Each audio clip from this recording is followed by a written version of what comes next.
Now to matters closer to home, and Victoria Police Command wants you to forget about what they've been up to for the past couple of years.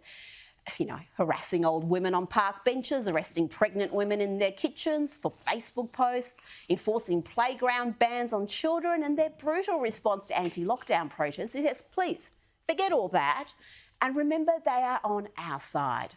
After 2 years of overreach and selective policing, the VicPol hierarchy want to rebuild their brand. Police are promising more of this and this in a brand rebuilding exercise. We're approachable, we're involved, we're working with them and we're here to help. They're also hoping to repair a brand damaged by 2 years of unpopular COVID policing. We know we've had to perform duties and engage with people, and it might not have been what they would have expected in the first instance because of the COVID environment we're in. No, Commissioner, you didn't have to do any of the insanely illiberal and often downright brutal enforcement that you and your members of your command enthusiastically embrace. You didn't have to allow the police force to become politicised. You didn't have to stand with bureaucrats banning children from playgrounds. You know, want to build trust with the Victorian public? I can't imagine why. Excuse me, what on earth? Yeah, just put your phone down. Can you like record to... this? I'm in my pyjamas. What's I have this? An ultrasound in an hour. Yeah, she's pregnant. What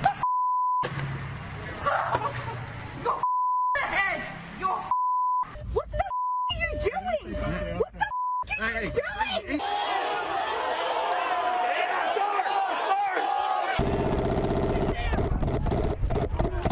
Media! Media! Media!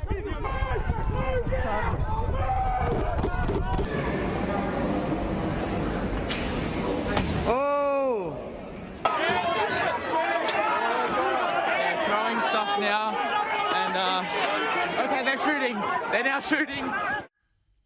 We have seen Victoria Police behave abhorrently. We had officers in full riot gear even terrorising fruit and vegetable shoppers at Victoria Market. Again, the heavy-handed response to an anti-lockdown protest was in stark contrast to the force's attitude to a mass BLM march during lockdown. For BLM, there was restraint, no mass arrests or fines. But for those questioning why their kids' schools were closed and their livelihoods were being destroyed, they copped this.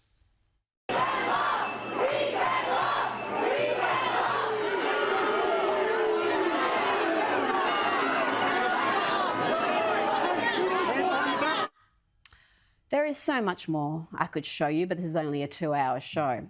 But I do want to highlight a couple of incidents that show just why so many law-abiding Victorians are normally pro-police now look at the force with suspicion.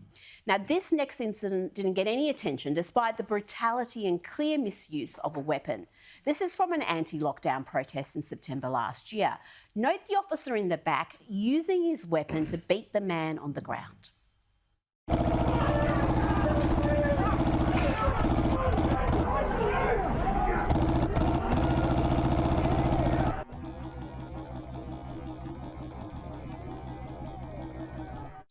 No consequences, no repercussions for that. And then there was this brutality on the same day that police in full riot gear descended on the fruit and vegetable aisles of Victoria Market.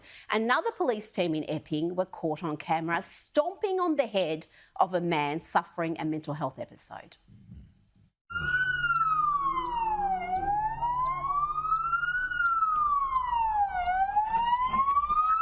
Are you kidding me?